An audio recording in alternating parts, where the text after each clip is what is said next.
Hello guys, welcome to our new movie recap channel. I've got a surprise for you waiting at the end of this video, so make sure you watch till the end. Min, a former gangster who's supposed to be living straight, suddenly gets a frantic SOS call from his little brother. But before he can even figure out what's up, his brother vanishes. Just poof, like he evaporated. To dig up any clues, the dude grabs a steel rebar and charges straight into the heart of a gang's den, all by himself. What he finds is heartbreaking. His brother's dead. But things get way weirder when he discovers that a best-selling novel had perfectly predicted his brother's death. And check this out. It looks like his sister-in-law is playing a super crucial role in the whole murder mystery. So what's the real deal? And can this guy actually get his revenge?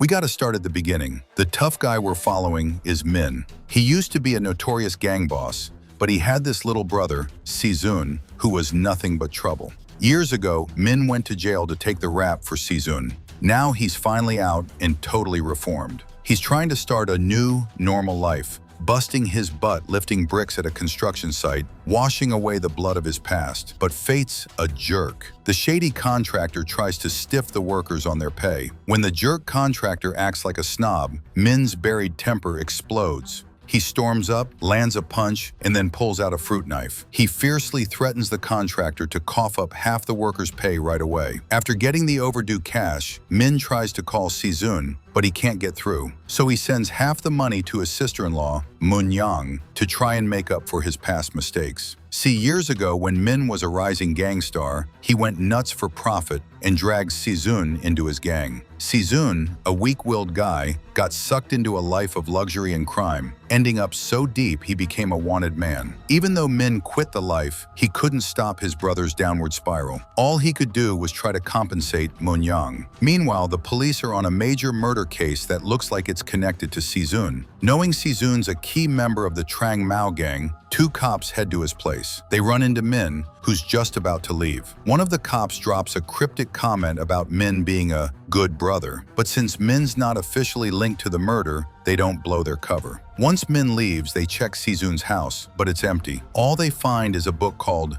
Night Walk on the table. The neighbors have no clue where the family went, only that Moon-young seemed miserable and even sent her kids away for care. The trail goes cold. Right around this time, Sejun leaves that desperate voicemail for Min and vanishes off the face of the earth. Min gets this terrible gut feeling. He goes to the Trang Mao headquarters to talk to old Trin, the current boss. Trin is actually excited to see his old friend. He knows Min's a psycho who's fiercely protective of his brother. Min cuts straight to the chase, asking about Sejun. Trin claims he has no idea, saying it's not the first time Sejun's gone AWOL, and things get tense. Min loses his patience. Trin pretends to comfort him, but insists he knows nothing, even telling Min to chill out because he's not in the gang anymore. Min doesn't care, he just wants his brother. As he's walking out, another gang member stops him, saying Min is wasting his time because Sejun's mess is too big to fix this time. Min's heart sinks, but he can't give up on his own flesh and blood.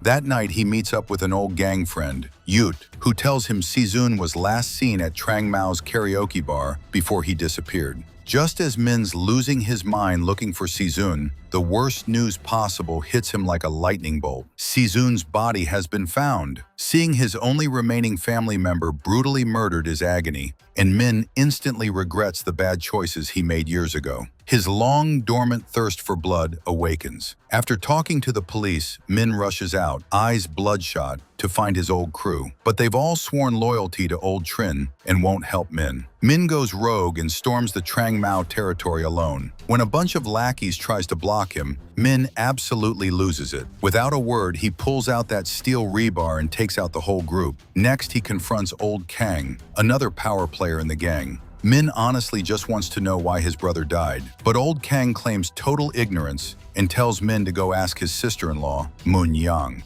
On the other side, the police investigate Sejun's murder scene. They find suspicious details. The killer's technique was sloppy, but the scene was cleaned up perfectly. They can't tell yet if it was premeditated murder. Plus, they find out that right after Sejun died, his wife, Moon-young, transferred all his assets. It looks like someone's covering her tracks, so the cops can't find her. Luckily, they check her call records and find a recent contact, a best-selling writer named Kang Ho. The lead detective, Old Kim, immediately goes to Kang Ho's office. Kang Ho plays dumb, saying he knows nothing about Moon Young. He says he didn't even pick up that call. Even though Moon Young used to be in his class, their last contact was 6 months ago. Old Kim suspects something's fishy, but has no proof, so he has to leave. What Old Kim doesn't know is that Kang Ho goes home and plays a recording of his conversation with Moon Young. It turns out they were close. Listening back, he realizes she mentioned wanting Saizun dead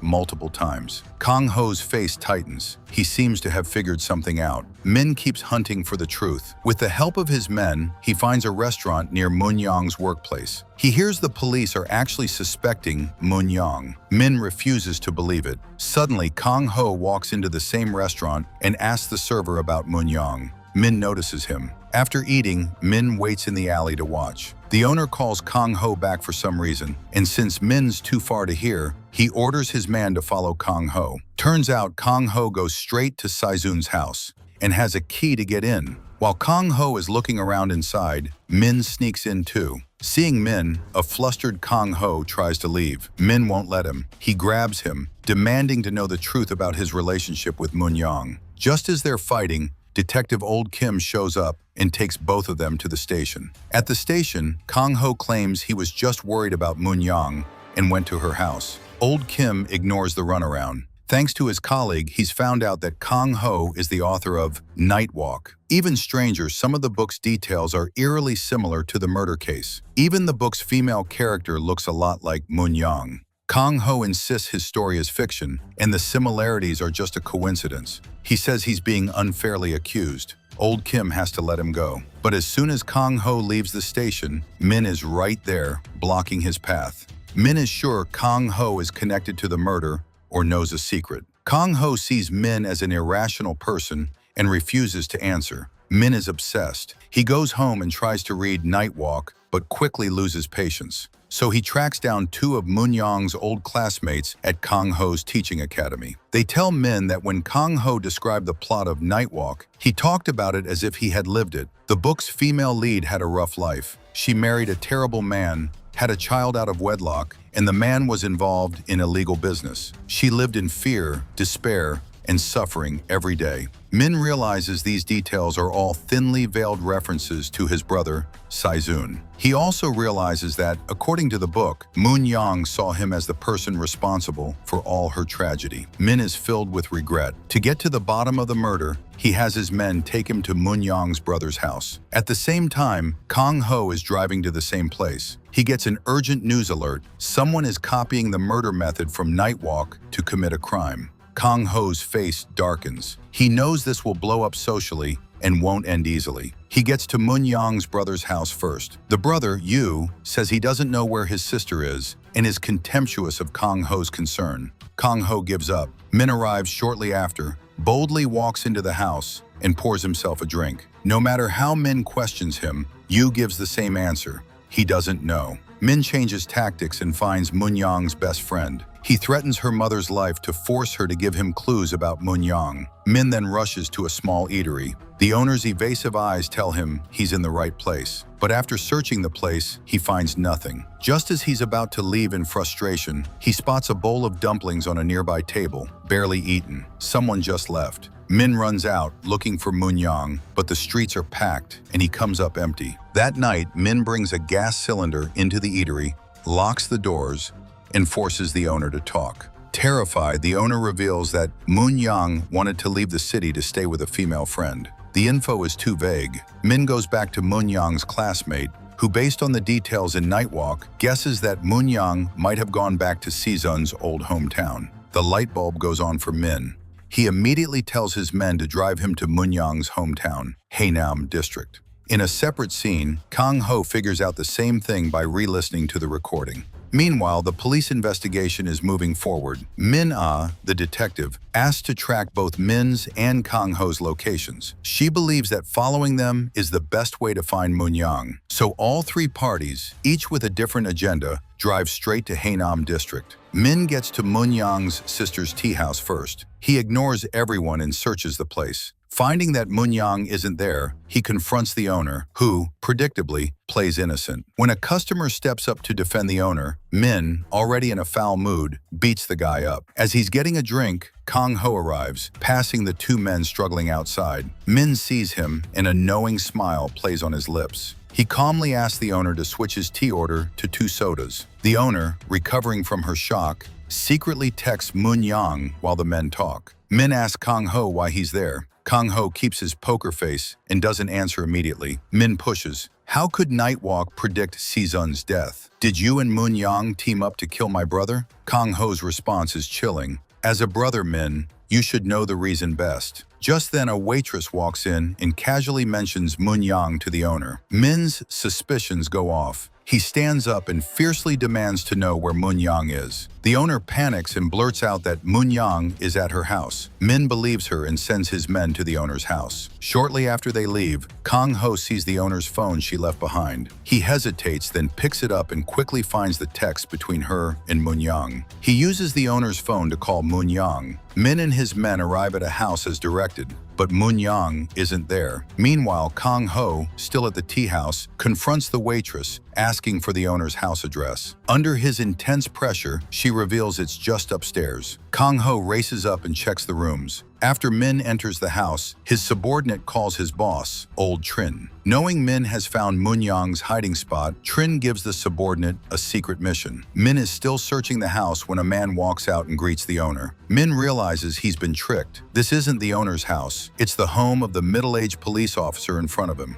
Enraged and embarrassed, Min grabs an iron bar nearby and knocks the cop out. Almost simultaneously, Kang-ho finds a smoking teapot in a room on the 2nd floor of the tea house. Someone was just there. The owner's phone rings. Kang-ho reads the message, his face changing. He races out of the tea house and drives toward the train station. Min, realizing the trick, is also speeding back to the tea house. The 2 cars fly past each other on the road. Min recognizes Kang-ho's car and orders his men to turn around. Just as they're about to catch up, a small truck cuts them off. A group of burly men with clubs get out. It's the guy Min beat up at the tea house, back for revenge. Seeing this mob looking for trouble, Min doesn't waste words. He pulls out his iron bar and gives the guy another lesson he won't forget. Then his man speeds the car out of the encirclement. Elsewhere, Moon-yang is at the train station, holding her sleeping daughter, completely unaware of the danger closing in. Kang-ho and Min both arrive at the station soon after. As they're searching for Moon-yang, the 2 cops tracking Min's phone signal also rush into the station. The 3 groups move through the station. Kang-ho finds Moon-yang and her child first, but before he can say anything, Min spots them. Then Min's subordinate suddenly appears, grabs Moon-yang, and stabs her in the stomach with a sharp knife. Min stares in disbelief. Here's the bombshell. The night Si-sun was murdered, Trin's face went pale when he found out Si-sun had killed the only son of the powerful Jing conglomerate chairman. Trin knew the chairman was too big to mess with. After thinking it over, Trin went to the karaoke room, grabbed a screwdriver, and returned to the private room. Moon-yang, who was working as a staff member, saw everything. Her heart was a mess, but she didn't stop it. She had wanted Si-sun to die for a long time so she could start a new life. Still, she anxiously called Kang-ho, but he didn't pick up. Trin saw the dazed Si-sun, didn't say a word, and plunged the screwdriver into his neck. Seeing he wasn't dead, Trin finished the job, pulling out the screwdriver and stabbing Si-sun in the heart. Si-sun was finally dead. Trin told Moon-yang to immediately shut down the business. The gang's second-in-command came to dispose of the body. Trin gave Moon-yang 2 options: either be buried with Si-sun or run away to a place no one knows and keep her mouth shut. Moon-yang, who had a daughter to care for, immediately chose the second option. Following Trin's instructions, she packed up and ran. But the police and Min found key clues and came after her. To keep the truth from coming out, Trin ordered Min's subordinate to find Moon-yang and kill her. Watching the subordinate run off, Min doesn't hesitate. He chases after him. No matter how Min questions him, the subordinate ignores him. Min hails a taxi and speeds after the car. The 2 cars race through the dark. Under a dark bridge, Min sees his chance and slams his taxi into the car in front. Ignoring his own wounds, Min grabs the subordinate, demanding the whole truth. The subordinate just keeps apologizing, refusing to talk. But the subordinate's actions and attitude are all the confirmation Min needs. Old Trin is heavily involved in his brother's death. The world crashes down around Min. The next day, Min shows up alone at the Trang Mao headquarters. The second in command gets a strong sense of dread. He secretly signals his men to call for backup. He rushes to Min, trying to use their old friendship to talk him down. Min doesn't hear a word. He smashes a liquor bottle and knocks the man out. Then, he pulls out his steel rebar and charges into the fight against the incoming gang members. Min is a force of nature, taking out all the lackeys with his rebar. The second in command, trying to resist, gets tossed into the ocean. Min, ignoring his wounds, fights his way to old Trin. The hatred in Min's eyes is palpable, but he forces himself to sit down. Trin hides his fear and speaks to him calmly, but Trin's indifferent attitude about Sizun's death is the last straw. The next second, Min raises the iron bar and brings it down with all his might on old Trin's head, successfully avenging his brother. He doesn't stop. He walks out of the base and uses old Trin's phone to call the chairman of the Jing conglomerate. It's clear he's just getting started on his revenge. That's the end of the movie. All right, guys, as I promised, 5 random people will win prizes from our channel. All you have to do is like, subscribe, and comment "done" down below. Don't miss your chance. Winners will be announced soon. Thank you, everyone. Bye-bye.